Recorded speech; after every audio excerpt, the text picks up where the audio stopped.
Dalam nama Bapa dan Putra dan Roh Kudus. Amin. Ya Tuanku, ya Allahku, aku sungguh percaya Engkau ada di sini. Engkau melihat aku, bahwa Engkau mendengarkan aku. Aku menyembah Kau dengan hormat. Aku mohon ampun untuk dosaku dan rahmat, untuk menggunakan waktu berdoa dan berdoa. Guna Maria Penolong, satu sebab pada Tuanku, mereka firmanku doa.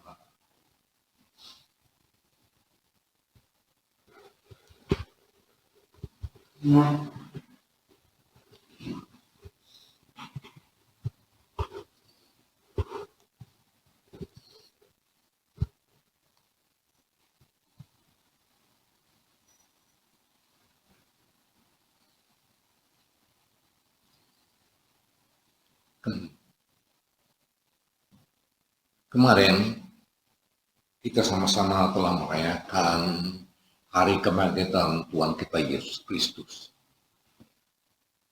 Memang perayaan Paskah tahun ini sedikit berbeda, karena kita tidak menghadirinya di dalam di paroki kita masing-masing, tetapi melalui streaming online. Ya, dalam masa-masa itu demikian, inilah satu-satunya cara agar kita juga bisa turut merayakan peristiwa bersejarah ini. Peristiwa ini, sebagaimana kita ketahui, telah diutarakan oleh Santo Yohanes dalam Injilnya bab 20. Pagi hari pada minggu pertama itu, Maria Magdalena pergi mengunjungi kuburan di mana Tuhan Yesus dikuburkan. Dia pergi menurut Injil Santo Yohanes pagi-pagi. Hari masih gelap.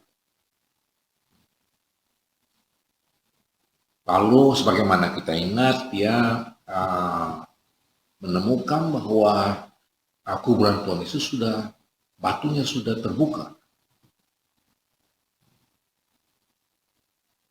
Lalu dia tahu bahwa tubuh Yesus sudah tidak ada di kuburan lagi. Karena itu dia sedih. Di mana siapa yang telah mencuri tubuh Kristus ini? Tuhan yang sangat dia cintai. Dalam kejadian itu, Yesus menampakkan diri kepadanya.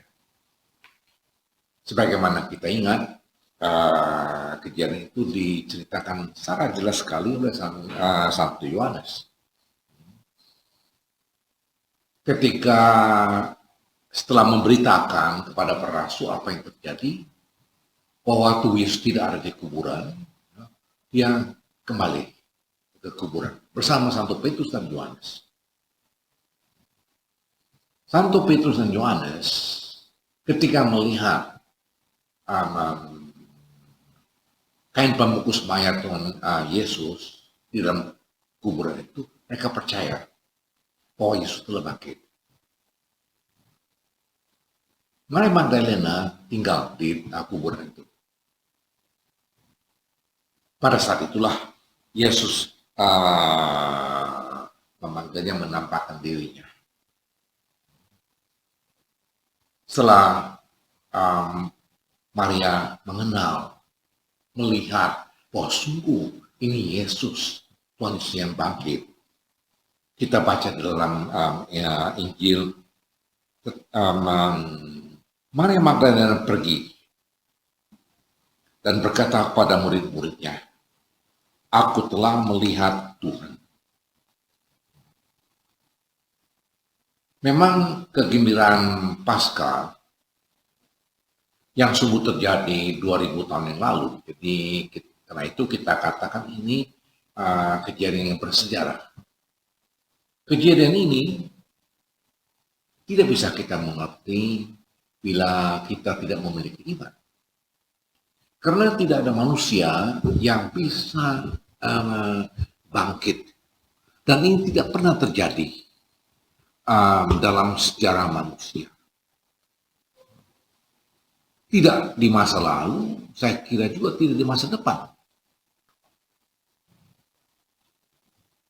Karena itu kita bisa bayangkan betapa gembiranya Maria Magdalena. Dalam Injil kita tidak membaca bahwa Bunda Maria menyaksikan kebangkitan Tuhan Yesus. Dengan demikian wajar kalau kita bertanya, apakah Bunda Maria juga mengalami kegembiraan? Sebagaimana kita katakan tadi bahwa kebangkitan Bunda Maria itu adalah masalah kebangkitan Tuhan Yesus adalah masalah iman. Jadi siapa memiliki iman yang teguh pasti dia bergembira. Dia tahu apa makna daripada kebangkitan ini. Kita tidak pernah meragukan akan tebaknya iman Bunda Maria. Kita ingat ketika Santo Gabriel menampakkan dirinya di Nazaret, mengabarkan kepadanya rencana Tuhan dalam menyelamatkan kita manusia. Maria tidak pernah ragu-ragu akan rencana tersebut, walaupun dia tidak mengerti bagaimana ini terjadi. Tapi segala sesuatu sebagaimana kita ketahui berjalan secara sederhana. Santo Skriba ingin menceritakan pada kita, inilah Anda, kesadaran inilah Anda, betapa tebalnya iman Bunda Maria. Di kitab Jalan, Santo Skriba menyatakan, lihatlah, kalian bagaimana sederhananya, Ecce Ancilla, aku ini yang Tuhan, dan sabda telah menjadi daging. Ya, dalam mengalami segala banyak kesulitan dalam hidupnya, Bunda Maria selalu menghadapinya dengan iman. Karena dia selalu percaya, dia selalu bersatu dengan putranya Tuhan kita Yesus Kristus. Dia tidak meragukan. Bunda Maria tidak meragukan bahwa putranya akan bangkit. Karena itu saya kira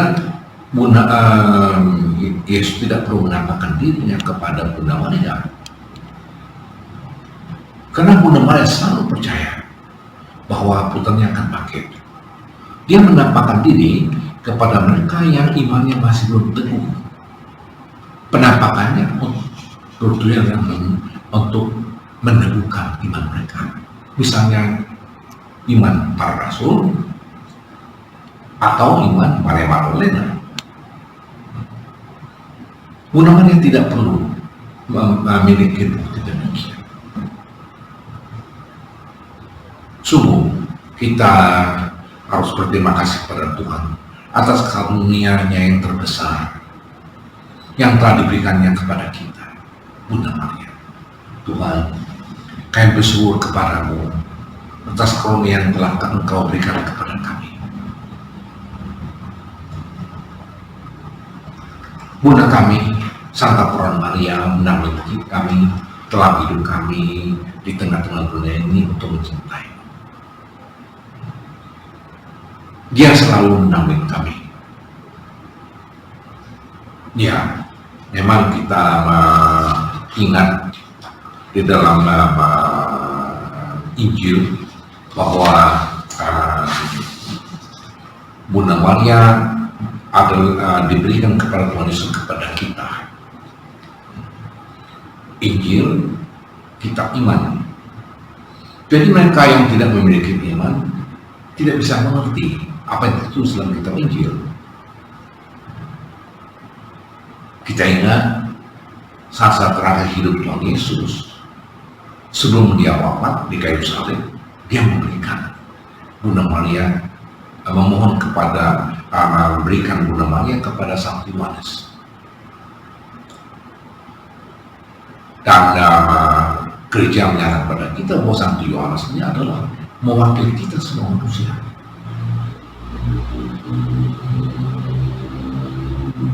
Karena itu kita selalu yakin bahwa Bunda Maria adalah Bunda kita.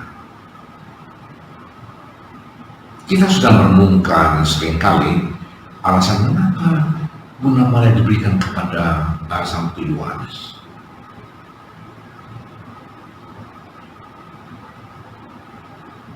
Saya kira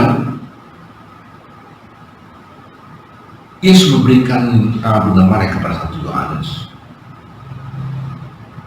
bukan dengan tujuan agar Santo Yohanes mengurus ibu jandanya, karena setelah dia wafat, Bunda Maria akan menjadi seorang janda.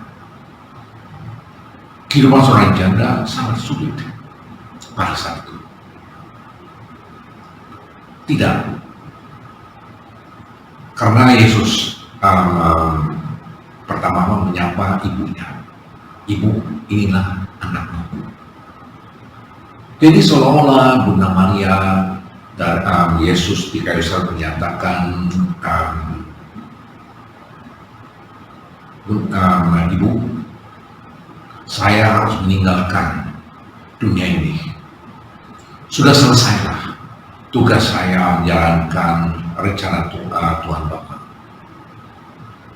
Tetapi mereka yang mengikuti aku perlu bantuanmu. Aku sudah tidak bisa memenangi mereka. Engkaulah yang menampik mereka. Ya, sebagai seorang ibu, Bunda Maria selalu mendampingi kita. Terutama pada masa-masa sulit. Kita saat ini berada dalam masa yang bisa kita katakan sulit sekali. Ini masa di mana kita semua harus berjaga-jaga supaya jangan terkena wabah coronavirus ini. Belum pernah terjadi pada masa lalu penyebaran virus yang demikian dahsyat. Bukan saja di satu negara atau dua negara, tapi seluruh dunia. Karena itulah hari-hari ini kita dalam usaha kita bersama untuk menghindari supaya jangan kena wabah ini, kita merasa seperti dipingit tinggal di rumah, menjaga kedekatan social distancing. Dalam menghadapi semua ini, kita tentu semua merasa kesulitan. Bukan saja khususnya disebabkan karena masalah menyangkut ekonomi. Semua kantor, pabrik dalam masa PSBB ini ditutup. PHK, sebagaimana saya baca di koran, tambah hari tambah menaik. Ya, ini konsekuensi daripada pembatasan sosial ini, yang memang tidak ada jalan lain. Tinggal di rumah dengan orang yang sama, yang mungkin juga mempunyai masalah yang masing-masing punya masalah, tidaklah gampang. Tentu saat-saat yang sangat membosankan. Ya, dalam suasana inilah kita merayakan peristiwa kebangkitan Tuhan kita Yesus Kristus.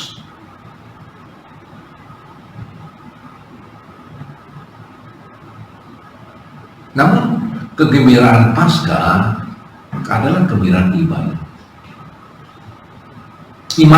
Iman ada sesuatu yang lintas waktu dan lintas tempat. Jadi kegembiraan sebenarnya konsekuensi daripada iman kita. Dengan iman kita saat mengenal makna daripada segala kejadian. Iman kita juga menunjukkan Fransiskus juga menderita akibat wabah coronavirus ini. Kita semua menderita. Tapi sebagaimana kita lihat, Bapak Paus dalam penderitaannya masih mampu menguatkan iman kita, memberikan kita petunjuk bagaimana kita bisa menghadapi persoalan ini dengan iman. Ya, pada saat inilah kita diberi kesempatan untuk merenungkan kembali segala aspek dalam kehidupan kita, termasuk aspek kerohanian. Pada masa-masa inilah di mana kita membutuhkan bantuan dari surga. Karena kesulitan yang demikian besar tidak mungkin kita hadapi dengan kedatangan manusia saja. Pada saat-saat itulah kita bertanya pada diri kita sendiri, apakah sungguh-sungguh teguh iman kita akan membantu yang Tuhan berikan kepada kita, Tuhan Yesus berikan kepada kita sebagai pendamping kita.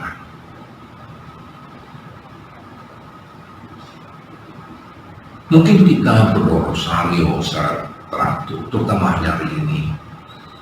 Kita berdoa bukan saja untuk diri kita sendiri, tapi untuk orang lain. Di mana-mana, sebagaimana kita ketahui, orang menderita. Dan kita tidak bisa bersikap acuh tak acuh akan penderitaan orang lain. Penderitaan mereka atau penderitaan kita.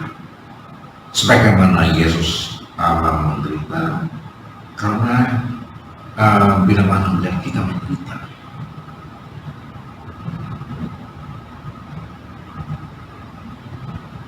Apakah sungguh-sungguh deposit kita pada Bunda Maria itu teguh? Deposit yang hidup. Ya, memang deposit hidup itu adalah masalah iman.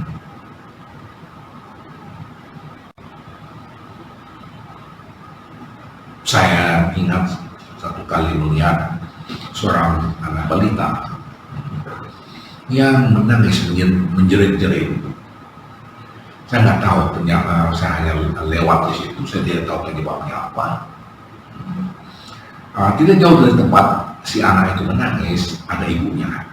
Jadi ketika sang ibu mendengarkan jawaban cerita si anak ini, langsung dia berdiri ke mencari anaknya. Lalu si anak dirangkulnya, dipeluknya. Si anak yang tadi penuh ketakutan, menangis menjerit-jerit.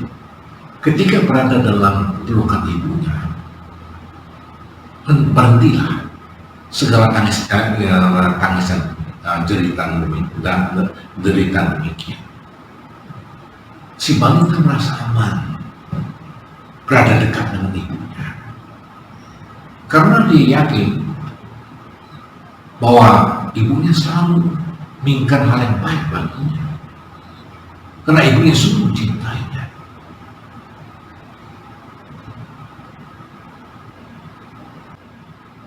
Ya, demikianlah Bunda Maria terhadap kita. Karena Bunda Maria mencintai kita lebih daripada banyak mencintai ibu-ibu surga yang mencintai anaknya.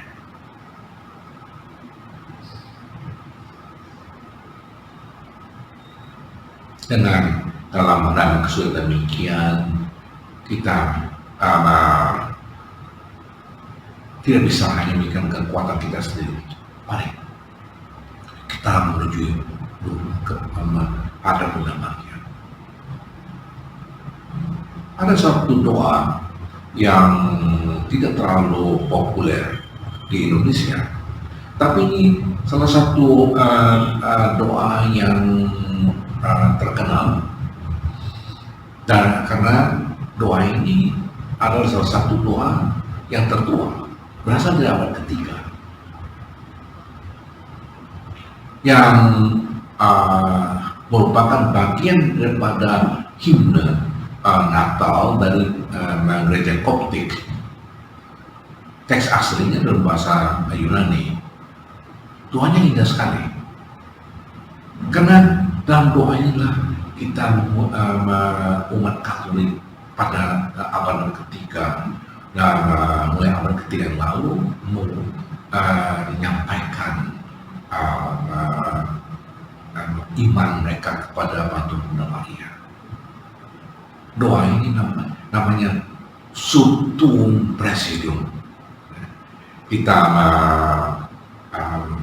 ingat doa itu di Katekismus Gereja Katolik, kompendium saya maksud, ada di belakangnya Anda akan jumpai doa ini. Dikatakan demikian, Santa Maria Bunda Kristus, kami berlindung kepadamu. Janganlah mengabaikan doa kami bila kami turut menestapan. Bebaskanlah kami selalu dari segala mara bahaya. Ya peron mulia yang terpuji. Indah sekali doa ini. Dalam menghadapi segala kesulitan dalam hidup ini.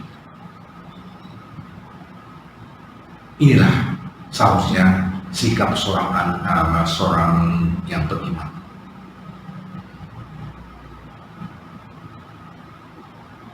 Kita tidak memperompak dengan apa yang terjadi.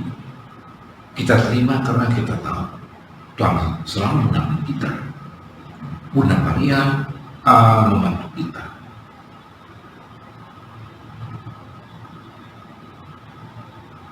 Alangkah beratnya bila kita harus menderita tanpa bantuan dari Tuhan. Ada sebenarnya doa-doa lain yang namanya bersama dengan doa Subtuum Praesidium ini. Artinya doa yang mengungkapkan kepercayaan umat akan lindungan Bunda Maria. Doa lain yang terkenal adalah Memorare.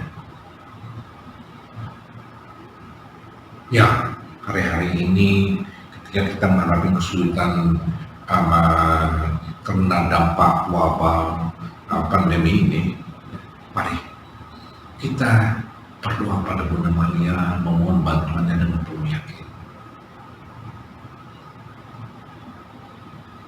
Mari kita ucapkan doa ini lebih sering hari-hari ini, bukan saja untuk kita, tapi juga untuk orang lain. Ya, demikianlah sebenarnya umat Katolik dalam menghadapi segala kesulitan. Kita selalu percayakan bantuan Bunda Maria. Ingat, nama pertempuran di Lepanto dengan bantuan Bunda Maria, Dorosai. Pertempuran itu dimenangkan oleh pihak Katolik. Dengan keyakinan salah, mari kita akhiri renungan ini, kita menghadap Bunda Maria.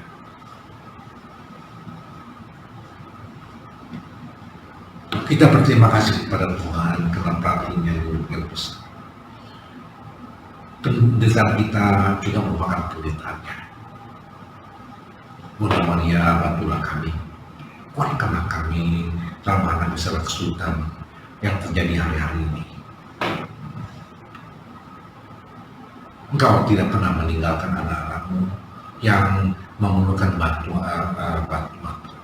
Doakanlah kami supaya kami mempunyai kekuatan untuk menghadapi segala apapun yang terjadi selama hari-hari ini.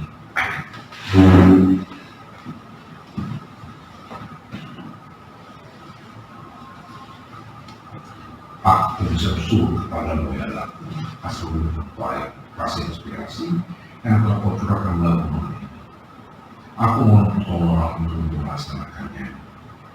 Bunda Maria termodal satu sebab pada Tuanku, mereka ibuku, doakan.